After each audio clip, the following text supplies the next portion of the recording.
Hey everybody, Max Boltman here alongside Jesse Granger for another episode of the Athletic Hockey Show. We got a ton to get to after a great weekend of hockey. Arpon Basu is going to join us in a little bit to talk Habs Lightning, what I think has been the best series of the first round so far. But first, Jesse, we got to start with last night's late game, an overtime game between the Oilers and the Ducks. We get a little playoff controversy. I think this is pretty clearly a puck over the line, but the angle on Ryan Poehling's game-winning goal obscures it a little bit, and nonetheless, that is a goal, and it is a 3-1 lead for the Anaheim Ducks. Yeah, what a wild game, and it got the finish that it deserved in terms of the craziness. It was an overtime playoff goal, right? I mean, it is as ugly as you can get, but yeah, and like I also think that just the fact that there's so much gray area in the NHL's rules on this exact situation, that it's why there was so much controversy around that, because I think everyone watching the game agrees, even if you're an Oilers fan, you agree the puck was over the line. Yes. The only drama is in the way that the rules are worded and the way that the burden of proof on the replay is so not explained in the rule book. Like I was searching, I'm sitting here in my hotel room in Salt Lake City watching that game. The game ends. I read through the rule book page after page after page. There's like 3 pages on the reviews. There is nothing that explicitly says whether it's like, do you have to see, like, have 100% proof that the puck is in, or is it, do we just go with the call on the ice? And then there's the whole, there was no referee around the net when they called it. They didn't call it a goal on the ice for a good minute. They got together and talked about it. Yeah. Right. And so then you wonder, like, okay, so is the call on the ice, is that someone in their ear telling them that they saw it cross? Is that the reaction from the Ducks players? Poehling was acting like he scored. The crowd was acting like he scored. I don't know. There's a lot of gray area and drama in this, and I understand why Oilers fans could be upset. But at the end of the day, everyone does agree that that puck was definitely in the net. Yeah, I mean, this is something that kind of always comes up where it's like you're looking for the technicality, and by the time you're looking for the technicality, I think you know the situation here. But it is interesting because this is the second time this playoffs that I almost wonder if a player's reaction signaling goal kind of swayed the ref a little bit. I felt that way about the Tkachuk goal that ultimately was overturned. The great save by Freddie Anderson at the glove in the post where he kind of pinned it in game 1 of that series. I felt like Brady's signaling goal got the ref to signal goal. And I felt that way with this one where like Poehling signals Poehling signals, and the ref behind the net, he looks like he's saying no goal there. Right. But then, you know, they after, like you said, a minute or whatever it was, call it goal on the ice, which is always interesting to me. Like, how can they say this is the call on the ice when we have video of what you were calling in the moment? I guess they can kind of get together and work those things out. But that all being said, unless the puck was shaped like a Heinz ketchup bottle, it was in the net. So they got the call right at the end of the day. Whatever path to get there, and I get it. There's a procedural element to this, but the puck was in the net. Right. The problem I have with it, though, and like in this one, it's pretty clear that it's in, but we're inevitably going to have another one of these eventually in the playoffs. And here's the problem I have with it. That Carolina-Ottawa goal, we couldn't see the puck because it's in Freddie Anderson's glove. And Dave Jackson, former NHL ref, who's the rules analyst for ESPN, said while we're watching that replay, I went back to that broadcast and watched it last night, and Dave Jackson said, it doesn't matter what the call on the ice was. The call on the ice is irrelevant. All that matters is, can you for sure tell that the puck is in the net on the replay? And if you can't, it's not a goal. And they ended up calling that not a goal.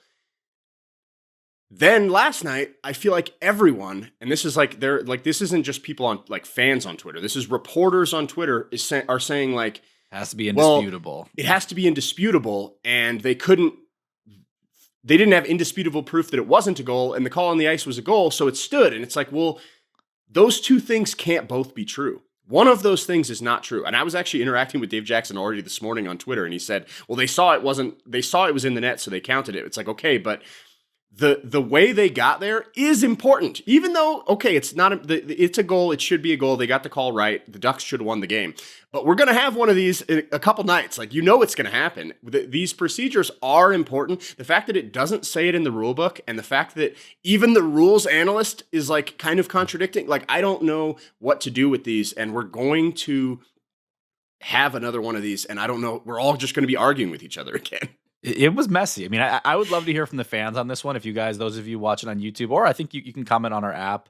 But I'm curious to hear from people what you thought of this goal, obviously, but more so the kind of the procedural element of how it came to be. I am very curious from a fan perspective how everybody feels about that one.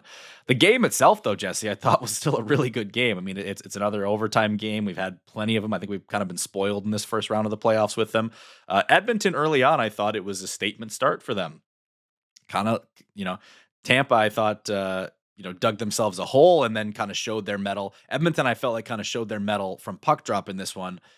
And then Anaheim just kind of fights back. And that's what really amazed me is how, that should be a really, granted they're at home, but it should be a really intimidating spot to be in for the Anaheim Ducks to go down to the Oilers early. I was so impressed with how Anaheim reacted. This is a team that is super young, that they're top. Now, they've got playoff experience on the back end, especially with like Trouba and Carlson. Carlson. But their top guys, the other Carlson and Gauthier and these guys at Lacombe, there's no playoff experience there. And like you said, you fall behind to Edmonton. It feels like this is going to be a 2-2 series going back to Edmonton. And all of a sudden we're all thinking the Oilers are going to win this thing. And they just kept answering. And this Ducks team, I think we're seeing them grow before our eyes. Like we are watching this team figure it out. In the middle of this series, even early in the series, it looked like they were kind of rattled early in game one. And this team is growing up, and they have the talent. If they feel comfortable on the ice and they can play to their best of their ability, this team has the talent to win the series. They do have some very good vets here. We talk about Anaheim because of how dynamic and exciting their young guys are. Leo Carlson, Beckett Seneca, Jackson Lacombe is still a very young player. Cutter Gauthier, all like stars, excellent players. Alex Killorn has been there, done that. Chris Kreider's been there, done that. Jacob Trouba's been there, done that. And John Carlson has been there, done that. And of course, the guy behind the bench has been there, done that. Like, this is a very well-balanced mix of the young, next wave, don't know any better guys who are just laying it on the line, and the guys who have really been there and kind of know how to play in these moments. Yeah, Leo Carlson's been so good. Like, amazing. he hasn't been the goal scorer. Like, it's usually him setting someone else up, but he just controls the puck when he's out there. Like, he is all over the place. And when the puck is on his stick, it's dangerous. Like, he has been so good. It seems like Connor McDavid must be some kind of injured, but also it really speaks to how good Leo Carlson is, how little we've talked about. I mean, we've talked about McDavid playing in the series, but it hasn't been in the context we usually would. Like, McDavid has not been able to take over the series, and I give Leo Carlson a lot of the credit for that. Yeah, so I like watch these games back, but last night was the first live one I've watched because they're always playing at the same time the Golden Knights Utah series is going on. So I'm usually just seeing on Twitter, and like, this is my life. The Oilers play at the same time as the Golden Knights most nights, like for 9 years. And my life is checking Twitter and seeing ridiculous stats about Connor McDavid. Like that, every game I'm covering, I look on Twitter and there's another stat about how amazing Connor McDavid is. This series, it's been Connor McDavid's a -13 in his last 10 playoff games. It's the other way around. I'm seeing these. It's so odd to see negative stats about how bad it's been for Connor McDavid. And like, he's still probably their best player on the ice. Like, this isn't to say he's been terrible, but it certainly isn't going the way we're used to for the best player in the world.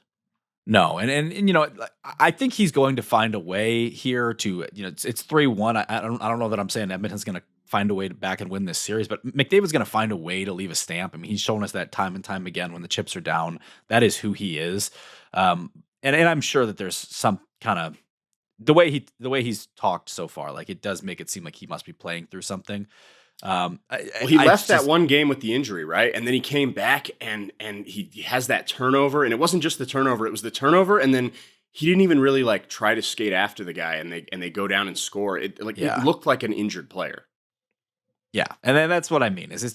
I know he's not right. I still think he's going to kind of find a way to leave a stamp on this series. I just don't know. Like, you run out of runway fast. You get down 3-1, and like now you got to sweep them, and you might be able to. Like, I think at the start I thought this was like a 5-game series.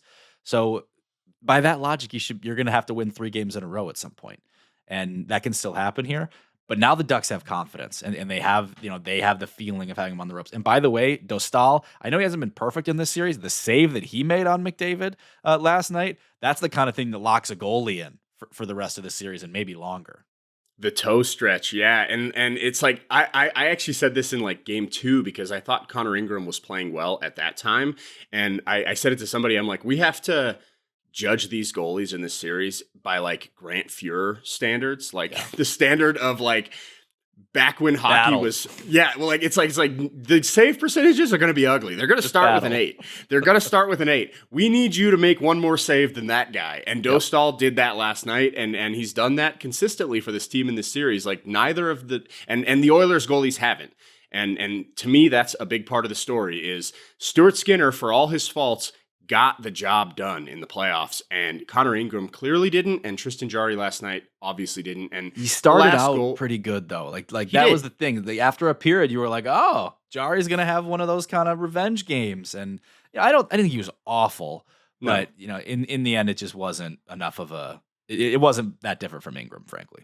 Right. He was fine, and then the last goal is like, is it really his fault? Like, it's bad luck. It goes off this guy in front, and then it slips underneath him. But it's also like, man, how many times have we, like, I feel like we've seen Tristan Jarry give up that kind of goal in the playoffs so many times before. And it's just like, it just takes you back to, they traded Stuart Skinner, who has a history of being good in the playoffs, for a guy who, when he gives up that goal, we all say like, oh yeah, that's Tristan Jarry that gave up. Like, that's what he does. Like it's, I don't know. I think they really screwed the pooch on that trade. Well, and the goalie situation has been such a big part of not just the Oilers' lore, but the reason that people think, that McDavid's future there could be because they haven't shown a path toward having. And that's not just they haven't had one; it's they haven't shown a path toward having one. And the Jarry trade seemed to be the kind of last gasp, maybe not last, but a last ditch for this season effort to try to get one for these playoffs. If it doesn't work with him, like I feel bad saying like, oh, McDavid's going to leave because the goalie's not good enough or whatever. But that is kind of the underlying message of the contract that he signed, is like there's a little bit of a prove it element to this. The Oilers have not proved it in that way. And I don't want to take McDavid out of that because, like I said, I don't think he's had his best series to this point either. But it's part of it. Yeah. And they're going to have, like, if they go out in this series, there are major question marks for this team. If the goalie, if Jarry or Ingram, I wouldn't be surprised if they go back to Ingram, but if one of those guys wins 3 games in a row, and then all of a sudden you're feeling totally different about it. But if they go out in this series, there are major question marks about this team, and not just the goalies, but their depth has gotten worse each year over the last couple of years. The depth certainly isn't as good as it was last year, when they kind of were a strength for this team, I thought. It's interesting. The Ducks look great. The Oilers look bad, but this is the Stanley Cup playoffs. Things change quick. I mean, you can hindsight all day, but it's like the Holloway Broberg wave. That was supposed to be the depth that would sustain. And it's panned out to a place that it absolutely would have. And we can hindsight it because we know what happened. It's that's the one that's going to haunt them here.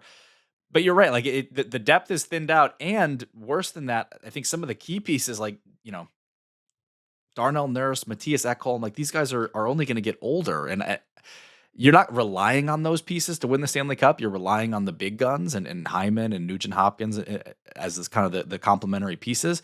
But the more those guys lose even a step, obviously Bouchard, the more that those other guys lose even a step, the harder it is to see the path. You get to kind of where they were 3-4 years ago instead of where they've been the last 2 years. Yeah, and like in Darnell Nurse's case, like I'd argue based on his contract, he's one of the big guys. And like we have kind of like accepted that he's not going to live up to that contract, and that he's not, like, Evan Bouchard's clearly the top defenseman on this team. We see Nurse as a depth piece, but he's getting paid like he's one of the guys that's got to be awesome for this team, and they need him to return that value. Edmonton, you think forces a game 6 here at minimum? Yes, I do. Yeah, me I too. had Edmonton in 7. I don't think I'm picking Edmonton in 7 at this point, but I don't think they're going to go out in a whimper. I think this team's going to fight back. Yeah. One team who is out now is the Los Angeles Kings. They get swept by the Colorado Avalanche. It is the end for Anze Kopitar. We'll get to Kopitar in a second here, but this just looked like the prohibitive favorite. Colorado Avalanche cutting through a team that I thought gave it their best fight. I mean, I thought LA, they kept these games close. They played mostly their style of hockey, but the Avalanche looked pretty comfortable playing it and found a way every single time. Yeah, and it just tells you how good this Avs team is, that the Kings didn't like come out here and turn the puck over a bunch. Like, they were smart with the puck. They forced Colorado to go through all of, like, you're going to go 200 feet. You're going to go through all 5 of us if you're going to score. And Colorado was like, that's fine. We'll just do that. I mean, they're so good. This Kings team has been eliminated in the first round a million times, but it has never looked like this. Like, they have given the Oilers troubles in those series, even though they always end up losing. They gave Colorado very little trouble in this series, even with like I thought Anton Forsberg was great for LA, especially early the first couple games. It was like, okay, can he make this a series? The answer is no. Colorado's too good. Well, it's not like Colorado has any of these like gaudy stat lines so far. So like you're looking at it and you're like, oh, well, it's not like one player, but they're the better team, and they're the series that sets up next round, Colorado and whoever comes out of Minnesota, Dallas, might end up being the best series we get in these playoffs. I know everyone has their thoughts on the playoff format. Personally, I am enjoying having a really good series like that in the first round, but I do get it because it certainly feels like that series could be to decide the Western Conference, and it could happen in the second round. On the LA side of things, to me, like the story is Kopitar, and there's a little bit of where does LA go from here because of losing Kopitar, and maybe we can touch on that. But just one of the great ambassadors for the sport, one of the great two-way centers, one of the great leaders, one of the great winners that we've seen of this era. Yeah, you nailed it. I mean, Kopitar he's just been such a great player in this league for so long. And I feel like even though he's been getting his flowers from people, he's still a little underrated. Like, I don't think we fully appreciated how great of a player he was off the puck and what he meant for that franchise. It's going to be tough to replace him for the Kings moving forward. It's going to feel like a different team without Kopitar on it. I feel like the Kings have been the Kings as long as we've known them, and it's going to look like a different team. And Quentin Byfield looked like he was going to take steps this year. I think maybe he didn't quite elevate his game the way we fully expected him to, but he's going to need to moving forward for if the Kings are going to remain a playoff team. I think it's coming for Byfield, but the problem is like there's no replacing Kopitar barring the miraculous, right? And so yeah, he didn't have a huge offensive season this year, but he remains like one of the better defensive checking players in the world, and he's a hard matchup. To me, the way you go from here if you're LA is you kind of have to take a step back into the darkness for at least a year, and then you're probably trying to position yourself to take a run at McDavid or Matthews if they come loose, because you can sell the appealing destination. The trade packages for them to put together, frankly, a little tough. They could get a little easier if they did have a year in the dark, and you can come out of next year with like a top 8-9 pick that you can dangle in trade considerations. But that to me is like, if you're LA, if you're one of these big markets, LA, New York, like you take 1 year back and then you try to position yourself to use your geography as a huge selling point. I love it. It kind of sounds like the NBA, like when the stars are becoming, like teams are trying to position themselves for the star. And like, honestly, if there's one thing hockey could like take from the NBA to like, it's the NBA is almost more fun during the offseason than it is during the season. And like, if hockey gets to that point, sign me up. And that, like, just hearing you talk about it, it sounds like that. It's going to be a fun couple of years. Well, don't take the regular season as lame part from the NBA. Right. Just keep your good regular season, keep your very good playoffs, add the super exciting offseason, ideally. That'd be my pick. For sure. All right, let's take a quick break right there. We're going to come back. Arpon Basu is going to talk to us about Habs Lightning. That was another banger yesterday.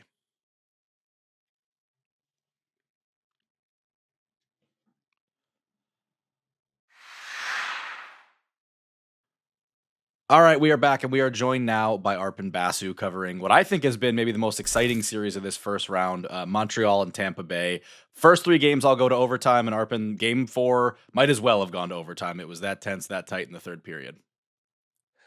Yeah, 100%. Like, honestly, there's not a lot to differentiate the two teams at this point. I mean, They were all 1-goal games.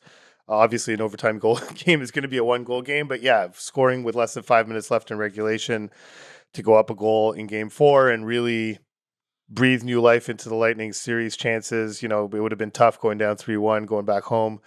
They make it 2-2. This series from the very first minute of it seemed like it was going to go 7. Now it only seems like it's going to go 7 even more. But I think a really big test here for the Canadiens, like Tampa made adjustments in Game 4, really significant adjustments, gutsy adjustments by John Cooper, I thought, because they could not afford to go down 3-1. And now Montreal, Martin St. Louis is under the gun a bit to fix some things, because when your top line, who's been so dominant all year, is being outscored 4-0 at 5-on-5, 4 games in, that's not going to get it done in the playoffs. And he's going to need to find a solution for that pretty fast. You obviously cover the Canadiens primarily, but let's start with Tampa really quick here, because Brandon Hagel's been the most impactful player in these playoffs so far. Certainly, if you look at the goal column, he's been living around the crease, and he's obviously a huge part of that comeback yesterday in the third period. What can Montreal do to find an answer to him and how successful he has been? I mean, you hit it. They can't let him live in their crease, which he's done. And it's not even that he's going in there and like physically dominating them in front of the net. He is very deftly, in an almost sly way, just taking different routes to get there, timing his arrival really well. Like he's doing it with guile. He's doing it with intelligence and hockey sense. He's not doing it, he's not a physically imposing man. He's just a super intense, somewhat violent individual who's really, really smart. And they need to do a better job of keeping him away from that net front area, because both his goals last night came in the crease. I mean, he was in the crease, and he had every right to be there. The Canadiens have to make it so he's not there, and you can't have a guy standing in front of your own net on the power play and not have his stick tied up. Like, that's just inexcusable. You can't have that happen, and it's happened multiple times in this series, not just with him, but on the power play in general. That was, the second time a goal like that was scored in this series, and that can't happen. And the winning goal, everyone could call it a lucky bounce. Caden Gooley referenced after the game, like maybe next time we shouldn't let a guy score off his face.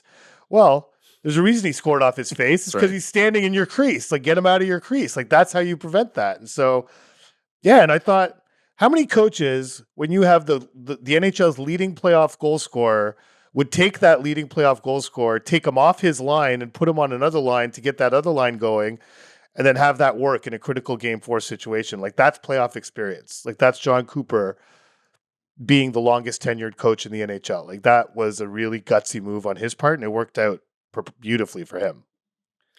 Part of the reason this time of year is so great is because I feel like things just change so fast. I mean, at one point it's 2-0 Montreal. It looks like they're going to go up 3-0. The building's or 3-1. The building's rocking, and then it's just like it changed so fast. There was the hit on Slavkovsky. All of a sudden it's 2-2. Tampa wins home ice back. It felt shocking to me. Do you? This is the youngest team in the playoffs. Like, how do you think Montreal is going to handle this? Like, do you think it felt as shocking to them as it did to me watching on TV? It had to, right? Yeah, I think so. I mean, the way that second period ended, for sure. They were a minute away, less than a minute away from being up 2-0 going into the third period of Game 4 with a chance to go up 3-1 in the series. All of a sudden, it's 2-1. They almost give up the tying goal even after Gensel scores with less than a minute left to make it, that would have tied it. So they were kind of reeling a little bit, and Tampa's going back to their room feeling really good about themselves. But yeah, so it does change quick. And I think this series has been full of little learning moments for the young Canadians, including their young coach. He's only coaching in his second playoff series, and there's a lot to learn.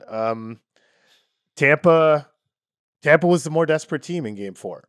And down 2-0 that late in the second period, something had to give. And, props to Max Crozier. Like, that gave, like that fired up their bench, like, in a big way. And, that was about almost exactly a year after Tom Wilson just crushed Alex Carrier in Game 4 last year on that same ice surface.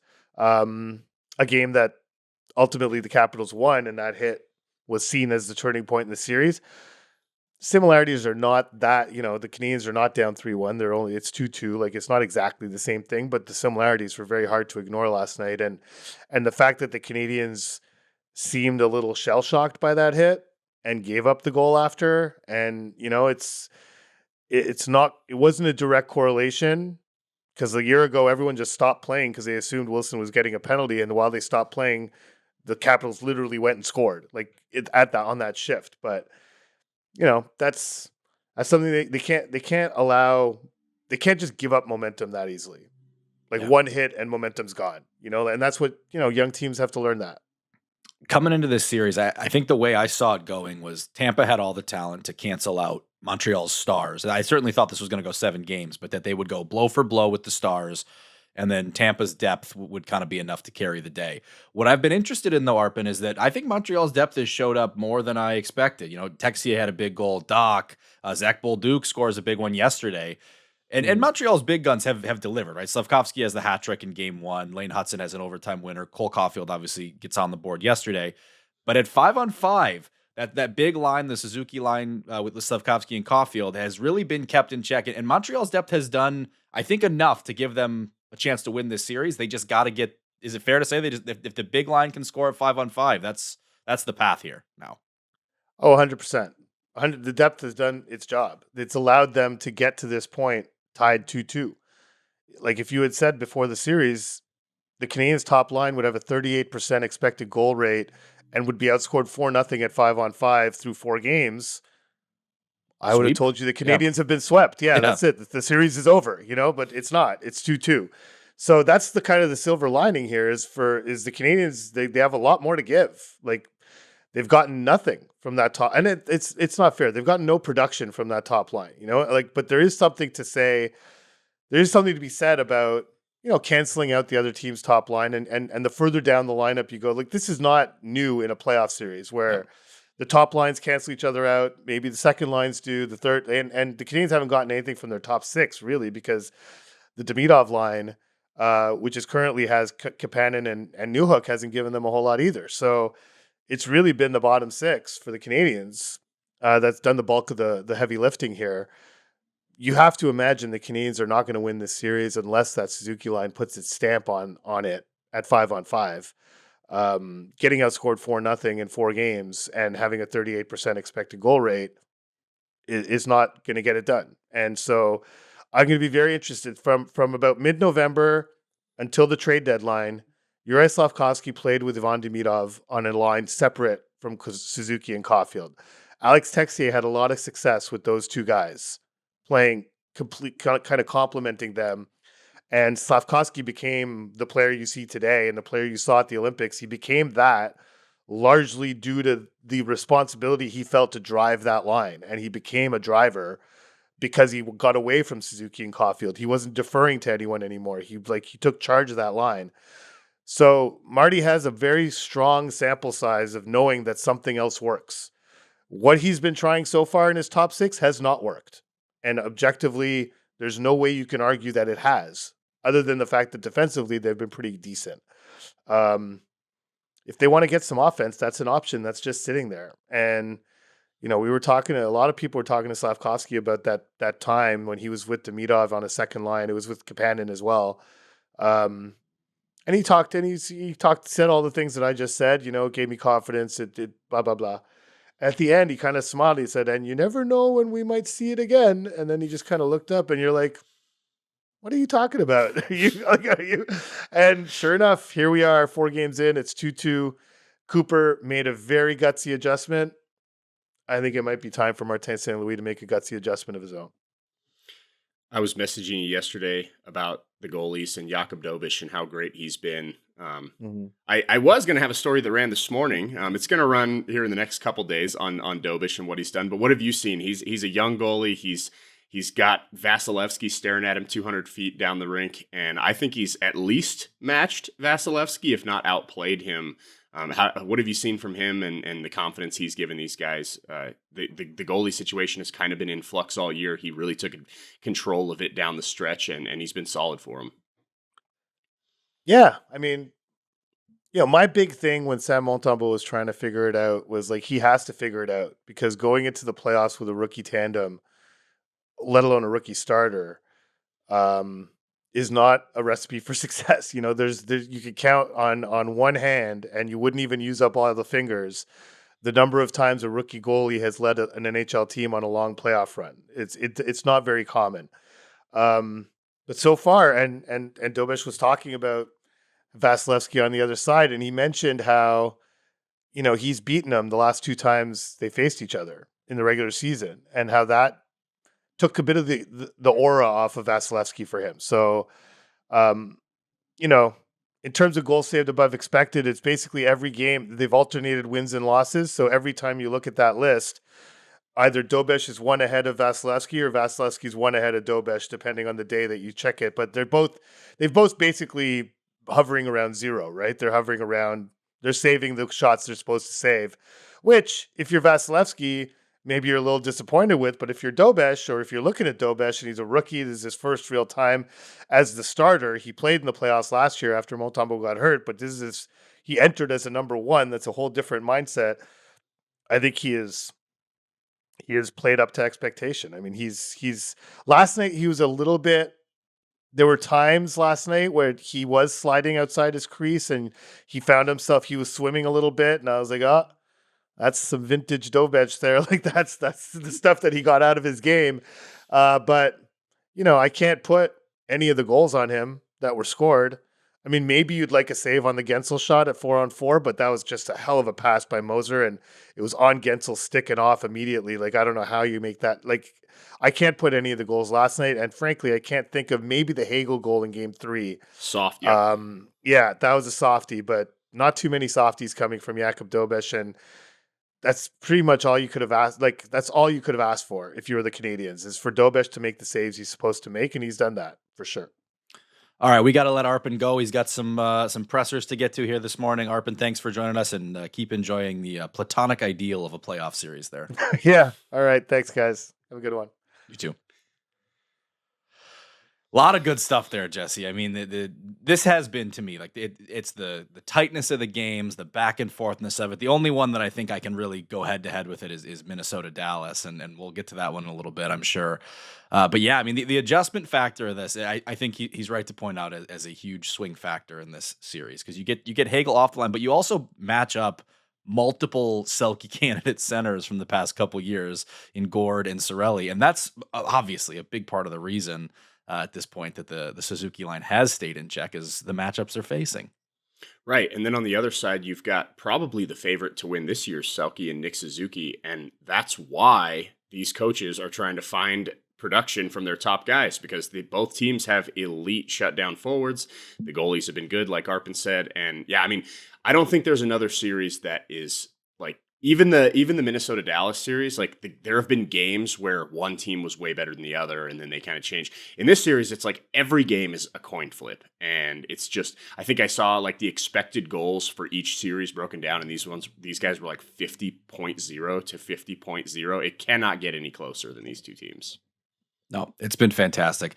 Minnesota Dallas, I mean, to me, it's been the my big punch, your big punch. These ones have been every game is within an inch, and both are kind of fun series to take in that way. But I really like the tension of every game, and I thought Kane Sens was going to have the potential to be a little bit like that, and it was just this much better by every single one. That series is over now, Jesse. Yeah, it was a very close sweep, right? It was as close of a sweep as you can get. It's tough to come by offense with those teams, and we knew that was going to be the case. They are the number 1 and number 2 shot suppression teams in the league, and they were in this series. But the Canes, I mean, they had the better chances by far. I thought, like in terms of like quantity, it was pretty even, but quality, I thought the Hurricanes got the quality chances. I think I said this to Haley on Friday of last week, but if you had told anyone that Linus Ullmark was going to have a .932 save percentage in the first round of these playoffs, what would you have said happened in that series? Yeah, I would have thought they won for sure. Especially if you told me it's Freddie Anderson in the other net, like maybe Brandon Bussey, because the guy had a miracle season, and like maybe he stands on his head on the other side. Freddie Anderson, this performance by him is, again, I'm the goaltending expert. It's why it's impossible to predict what goalies are going to do. I mean, this guy's been in the NHL for 14 years. Prior to this season, he had never lost more games than he won in a season, which is a damn impressive accomplishment just on its own. This year, he finally did it. He lost more games than he won. He had his worst save percentage he's ever had in his career, his worst goal saved above expected. He's 34 years old or 35 years old. It looked like Father Time had finally caught up with him, and it's like, man, they could not have gotten Brandon Bussi in a better time, because it looks like Freddie Anderson, as good as he's been for as long as it's been, finally fell off the cliff. And then you get to the playoffs, and he's just awesome. Like, the Hurricanes have a habit of making goalies look good regardless, but that wasn't what this was. Like, Freddie Anderson was legitimately awesome in this series, and I didn't see it coming. I don't know how Rod Brindamore saw it coming. Props to him. He's a great coach. He saw it coming when no one else did. But yeah, Freddie Anderson back from the dead to play some awesome hockey for them. We'll see how long it lasts. Yeah. Okay, let's put a pin in it right there. We'll come back. I think we'll talk a little bit more about this series after the break. All right, we're back. And Jesse, we were talking about Kane's Sens, and obviously the Kane story goes on here. Like, they are, in my eyes, I think, especially with how much it looks like the Atlantic teams are going to beat each other up a little bit, like Carolina getting an early sweep, getting some rest. Like, they are looking like they have at least a very good path to the conference final, and perhaps based on what they go through there, they may end up being the favorite to get to the final at this point. For the Ottawa side of things, it's a much more complicated way to sort through everything as this season ends, because the first email I woke up to today was odds on Brady Tkachuk's next team, right? And I'm sure that is the dread of, and I know that there was some frustration. Brady didn't have an amazing series, but it's your captain, it's your kind of identity guy. What do you, I mean, I feel bad for the Canadian teams, 'cause I feel like every time one of them gets eliminated, we start talking about which of their star players is going to be gone. But that is an inevitable part of this story, is Brady Tkachuk's future looms over the Ottawa Senators right now. Yeah, it's brutal. It's not fair. Like, I cover a team in a market in Vegas where it seems like every time one of these players becomes available, that's the destination. They're telling their team, Noah Hannafin, Rasmus Anderson are telling their team, like, no, I'm going to Vegas. It seems to be the opposite for Ottawa and Winnipeg and Edmonton, and it sucks. But we also still have to talk about it because it's huge news. And if this felt like such an opportunity for the Senators to me, maybe I'm wrong. To me, the Eastern Conference felt so wide open going into these playoffs, and they were hot coming in. They were like the hottest team in the East coming into the playoffs. It felt like this was a great chance for this team to go on a run. To not win a single game is just, like we said, the games were close. It wasn't like they didn't show up at all and were just terrible, but to not win a game going into these playoffs, it felt like they had as good a chance as anyone, is just falling flat on your face. And everyone in that team has to be questioning their future. It's interesting because, like, I cover a team in Detroit where the story right now is that you keep hitting the same wall. And Ottawa's a long way from that, right? It's 2 years in a row they go out in the first round. There's more room before anyone's going to start talking about they can't get over the hump or whatever. And yet there's a similar element of, like, time pressure here. And part of it is Tkachuk's contract, obviously. I think Claude Giroux's future is almost every bit as interesting here, and how long he's going to keep going with this. But when you end your season at the same exact spot as you did the year before, and you can't really point to tangible progress, it just muddies the waters on everything. Like, I think this was a better Senators team this year. They didn't always get the best goaltending, although they did in the playoffs, but they ran into kind of the souped up version of themselves in the first round. We talked about, the shot suppression genius of the Carolina Hurricanes. Like, the Ottawa Senators were like a top 3 underlying metrics team in the NHL this season. They just happened to run into, I don't know if Carolina was 1 or 2, but they're always 1 or 2. Yep. Colorado was certainly right up there with them as well. It makes it hard to measure yourself and hard to know, like, did we make progress this year, or did we just, run into the same wall? And I lean toward progress for them, but the results actually say they played fewer playoff games this season. Yeah. And the good thing is, I mean, there's the whole, like, forcing your way out with a trade situation, but Tkachuk still has 2 years left on his contract after this year. So it's like, if you have some runway to show that this team is good enough to win a Stanley Cup, that they are making the progress you're talking about. It didn't have to be this year. It doesn't even have to be next year, technically. I mean, they've got some time here, assuming things don't get crazy. And like with sports, the contract isn't always everything, but there's still plenty of time left on this deal to figure things out. The thing that I run into though is like I talk about how hard their opponent was. Okay, let's say they go through the Atlantic path. You taking them as favorites over Tampa, over Montreal? Like, I mean, I think they make very good series with any of these teams. Yes, but the Atlantic is loaded, and so like for the Ottawa Senators, it's not. You can't just kind of default to but we played Carolina. If it was, I mean, if you played Boston, I think you win, but you don't get to play the other wild card team as a wild card team. If you play Pittsburgh or Philly, but they're not in your division, so. It's a tricky road forward here because I think the Senators are probably going to have to. They're probably going to have to do most of this internally. It's the free agent class is pretty underwhelming. That Tkachuk, I think becoming a full regular that helps. Healthy blue line helps a ton. They did not have a healthy blue line for much of the late season, including the end of this series. But there's not really like a savior or anything you can point to coming. It's more, can you get more from the guys you have? Yeah, and I'm a little concerned about Linus Ullmark. I know he was great in this series in terms of making the saves. His movement still wasn't great. I mean, he's the master of he did this wrong, he's in the wrong spot, but he freaking gloves it because his hand-eye coordination is unreal. But his numbers were not good this year over a long 82-game season. Levi Marilainen, I think they hoped he was going to take a step forward that he didn't take. It wasn't. We haven't seen him emerge as a legitimate like tandem, like we can rely on this guy to start 40% of the games type of goalie. So, and Ullmark's only getting older. He's getting to 35 now. So it's like, I think there's a little bit of concern with that too. How much longer can you get? Look, they got the performance out of Ullmark in this series. Wasn't on him. He was their best player. But how much longer can he do this is a legitimate question to ask. Yeah. The one Atlantic team in the playoffs I did not mention there when we were talking about Ottawa is the one that I think actually would have made for the most fun series of that potential pairing combination. That's the Buffalo Sabres, because Ottawa is such a stout, physical team.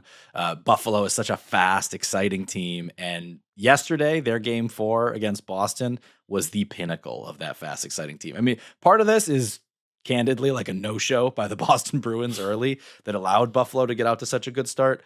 But man, the Sabres look good. I mean, they had started trailing every other game of this series. They come out storming the beaches in this one. Yeah, that's the key. I feel like Boston has got that early goal in every game, and it allows them to kind of sit back, and it's like, okay, we're not going to put a bunch of skaters up the ice and forecheck you. We're going to sit back and defend and wait for you to make mistakes. And it's Buffalo. They're high flying. They're going to make mistakes. So that's like to me, that's what those games would look like.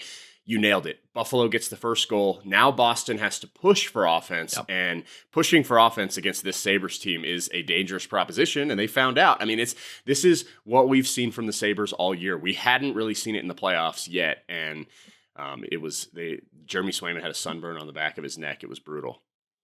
What did you make of his interaction with the bench as he comes off the ice there late in the game?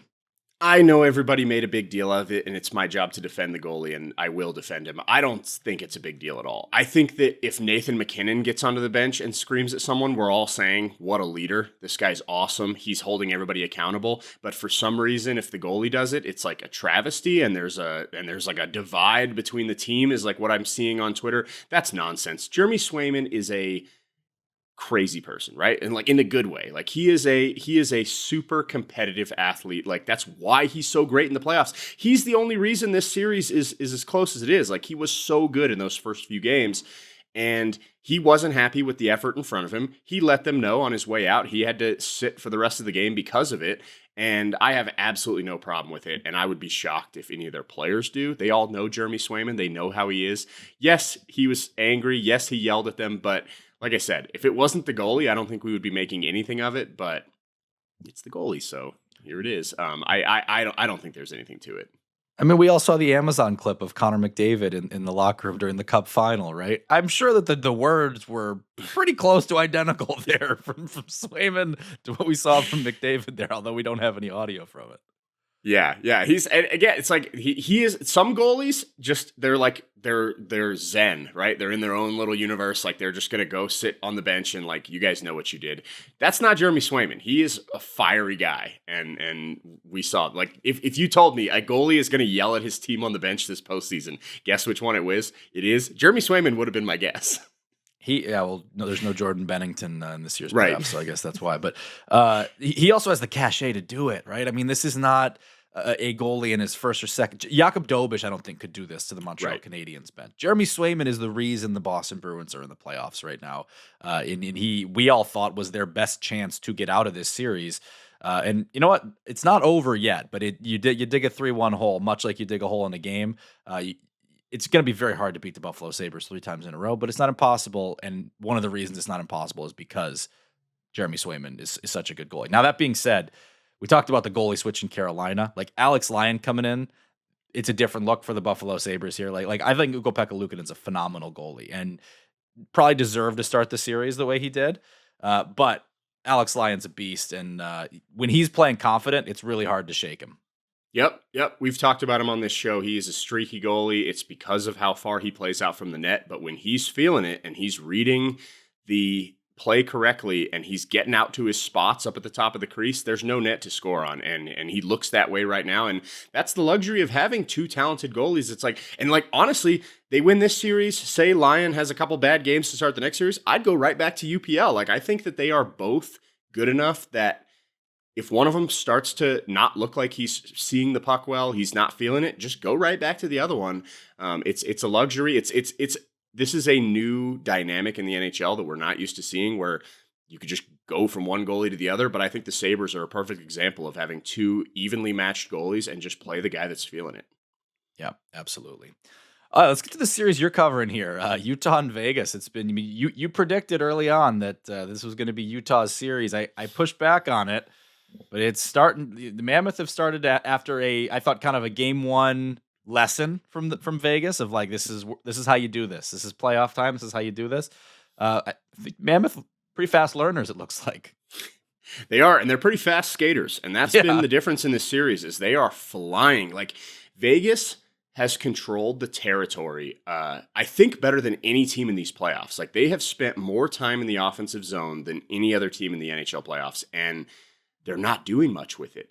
They'll hold the puck in the zone, in the Mammoth zone, for 10 minutes at a time. And then you look back on that 10 minutes and it's like, man, it felt like they were dominating, but did they really generate anything from like in front of the net? And the answer is usually not really. Then Utah gets it for 11 seconds, goes straight down and creates a high danger chance, like right in front of the net. And sometimes it goes in, sometimes it doesn't, but it's a very interesting clash of styles where it feels like Vegas needs the puck for multiple shifts for that to like build up for them to get a goal. Whereas Utah, it's like if you make one mistake, it's 1-0 Mammoth. And that was the case the other night. Vegas, it was first playoff game in Delta Center history. It was so loud in the building, and I think the Utah players were nervous. Like, I think it actually helped the Golden Knights because it was such a big moment and they wanted it so bad that they were a little nervous. And for the Golden Knights, it's like, okay, this is just another playoff game. We've done a million of these. And the first 10 minutes, it was 10-0 shots for Vegas. Like, they were completely dominating the game, but Karel Vejmelka stood on his head, kept them all out. And then what do you know? Utah gets one chance and it's in the back of the net. And then they score 2 quick ones. Another one, it was 4-0. This Utah team doesn't need much space. The Golden Knights haven't given them much space. I mean, they held them to 12 shots on goal. That's the fewest in franchise history. But they still score 4 goals on them. It's a fascinating clash of styles between these two teams. Obviously, whenever it's a 2-1, like game, and when it always is, or almost always is in a game 4, it's a crucial game. You go down 3-1, it's just really hard to dig out of it. So this is make or break virtually for Vegas right now. Like, what do you think the key for them is tonight? Their big guys need to show up. I mean, Jack Eichel got on the board the other night, but it almost felt like it was like a nothing goal because it was 4-0 at the time. And he like, it wasn't like an amazing play he made. He just was standing there and the puck popped to him and he just put it into the empty net. He has not looked like himself since the Olympics. And I don't know if like, there hasn't been an injury, like in terms of him missing time or anything. I don't really know what's going on with Jack Eichel, but it's not just the production. He's not carrying the puck with the same pizzazz that he normally has. Like normally when Jack Eichel gets the puck, everyone on the ice is like, it's high alert, like something's about to happen. And that hasn't been the case in this series or down the stretch in the regular season. He's not driving the play the way he normally does. He hasn't been terrible, but he just hasn't been the game breaker that Jack Eichel usually is, especially this time of year for the Golden Knights. Tomas Hertl ended the regular season on a 20-game goalless drought. He hasn't scored in 3 games. I was talking to him yesterday. He's clearly feeling it. And like Tomas Hertl's about as upbeat, optimistic of a person as you will ever meet. Like if there's a person built to get out of this situation, it's Tomas Hertl. But they need him to score desperately. Pavel Dorofeev, leading goal scorer on the team in the regular season, has been completely invisible. Like he hasn't made a play in 3 games. John Tortorella moved him from the second line to the third line to the fourth line. Now he put him up on the top line for tonight's game with Jack Eichel, just trying to get him going. So to me, you look at Logan Cooley and Dylan Guenther making plays for Utah. Vegas's top guys have not made plays. And if they don't, they're going to lose this series. If they do start making plays, Vegas is in good shape though. Like this team has plenty of talent. And if Eichel and Stone and Hertl and Pavel Dorofeev start scoring, they're going to be fine. But if not, and this is not just this season, like this is what happened to them against Edmonton last year. It's what happened to them against Dallas the year before that. These players are playmakers who don't necessarily like to shoot and finish the play themselves, and they need goals from those top guys. Well, but they kind of have a similar dynamic to Edmonton right now, where it's almost like how many, and they haven't run into this problem yet in these playoffs, like actually speaking, where they've scored like 5 goals and found a way to lose. But I don't feel real confident that if they score 4, that Utah can't get 5. The other interesting thing. So like Tortorella mixed up all of his lines. He changed all the top 3 lines. He changed both power play units. He went from like Vegas has had one of the best power plays all season, and they've loaded up their top unit, and their second unit is basically an afterthought, and they hardly play. Yesterday at practice, they basically split their skill between the two evenly, and they've got 2 evenly matched power play units. It's going to be interesting to see if that has an effect. But the other thing that he hasn't messed with, and I asked Tortorella after the game if there was any thought of putting Adin Hill in the net, and he said absolutely not. He was not pulling Carter Hart. That 4th goal was brutal. The first 3 I have a hard time putting on him, but the 4th goal, it's a Lawson Krause wrister from the top of the circles with no traffic, and it just beats him, blocker. It was brutal. I would have put Adin Hill in at that point in the game. Tortorella said never a consideration. It's going to be interesting to see, like, especially if Hart struggles out of the gates tonight. Look, Adin Hill has been objectively awful this season. Like, he had a terrible year. He got hurt. He never looked himself. He never came back from it. His save percentage is a career low. I get it. I get why he's not in the net. But also, you've got a goalie sitting on the bench who has like a .920 career playoff save percentage, has won a Stanley Cup with this team, and is probably very angry that he lost his job. Like, to me, if I'm Tortorella, like that's like the emergency, in case of emergency, break glass, like put Adin Hill in the game and see if he can stand on his head and bail you out. Like, I think they still have that option available to them. I mean, is it that different from Freddie Anderson and Brandon Bussi, which has worked out so well for Carolina, right? I mean, Freddie Anderson probably doesn't have quite the historical playoff pedigree that Adin Hill does, although he's longer career. But I do think it's kind of a similar dynamic of like you have this proven quantity that your team has played well in front of in the past. I think there's something to that. That game will be out at 9:30 tonight on ESPN. Probably more like 9:50. Let's be real, Eastern time. The early game, Pens Flyers, an elimination game. 3-1 is the series. Philadelphia. It goes back to Pittsburgh. Pittsburgh showing some signs of life. Do you have any faith that the Penguins get this to a game 6? I do, just because they're the Penguins and they've got Sidney Crosby, and he came out there and like I thought that was such a big statement. Crosby scoring that opening goal, like he is dragging his team into this. And if you're the Flyers, like I remember like they were talking to Trevor Zegras on the ice before the game, and he said like they've got Hall of Famers on that side. And he was saying it just in like a way of respect because they were smoking this team 3-0. But it's also like if they win a game and then they go up 1-0 early in this game, that same thought in your head of like just showing respect is like, hey, wait a minute. They have a bunch of Hall of Famers over there. Like, this team isn't going away. Like, I think it's very important for Pittsburgh to get out to an early start to give Philadelphia some doubt, because I think the Flyers have been clearly the better team in this series. So I'm not going to pick the Penguins to win 4 straight, because they haven't been the better team. But I think that there's a dynamic there where things can start to get dicey for the Flyers real quick. You're doing the old Red Sox, don't let them win tonight. Right. Don't let them win this one. Yep, exactly. It's a bunch of dudes that have won a lot of playoff games on that other side. It can make you nervous. Yeah. All right, a lot to look forward to there. Great show today. That's going to do it for us. Thanks for listening to this episode of the Athletic Hockey Show. Sean, and Frank, you'll be back with you on Wednesday. We'll talk to you soon. Thanks for watching. Make sure to like and subscribe and ring the bell to stay informed and catch new episodes every Monday, Wednesday, Thursday, and Friday. And in the meantime, you can join our Discord community. We'll see you there.